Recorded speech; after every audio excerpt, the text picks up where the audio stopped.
வணக்கம் அன்பர்களே, விடியல் குகன் பேசுகிறேன். மாற்றுத்திறனாளிகளுக்கு 4% இடஒதுக்கீடு தமிழக அரசு அரசாணை பிறப்பித்துள்ளது. அதை பற்றி எனது மனத்தோன்றல்கள் தான் இந்த ஒரு நிமிடம். என்ன, இதற்கு ஒரு நிமிடம் ஒதுக்கலாமா? வாருங்கள், வீடியோவுக்குள் போகலாம். மாற்றுத்திறனாளிகளின் வாழ்க்கை பயணம் இயல்பாகவே சவால்கள் நிறைந்தது. அந்த சவால்களை கடந்து கல்வி, வேலை வாய்ப்புகளிலும் சமூக வாழ்விலும் பலர் முன்னேறி நிற்பதை நாம் பார்த்திருக்கிறோம். அவர்கள் அனைவரும் மாற்றுத்திறனாளி சமூகத்திற்கு நம்பிக்கை அளிக்கும் நட்சத்திரங்கள். மாற்றுத்திறனாளிகளை மற்றவர்களோடு அப்படியே ஒரே போட்டியில் நிறுத்துவது உண்மையான சமத்துவம் ஆகாது. ஏனெனில் சவால்கள் ஒரே மாதிரி இல்லை. சவால்கள் வேறுபடும் இடத்தில் வாய்ப்புகளும் வேறுபட வேண்டும்.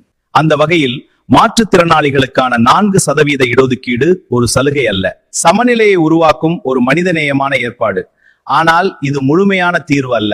ஆனால் மரியாதை நிறைந்த சமூகத்தை நோக்கி எடுத்து வைத்துள்ள ஒரு சரியான முதல் படி. அதற்காக தமிழக அரசை பாராட்டுவோம். இந்த வீடியோ பிடித்திருந்தால் சப்ஸ்கிரைப் செய்யுங்கள், நண்பர்களுக்கு பகிர்ந்திடுங்கள், உங்கள் கருத்துக்களை கூறுங்கள். அனைவருக்கும் நன்றி, வணக்கம். அடுத்த வீடியோவில் சந்திப்போம்.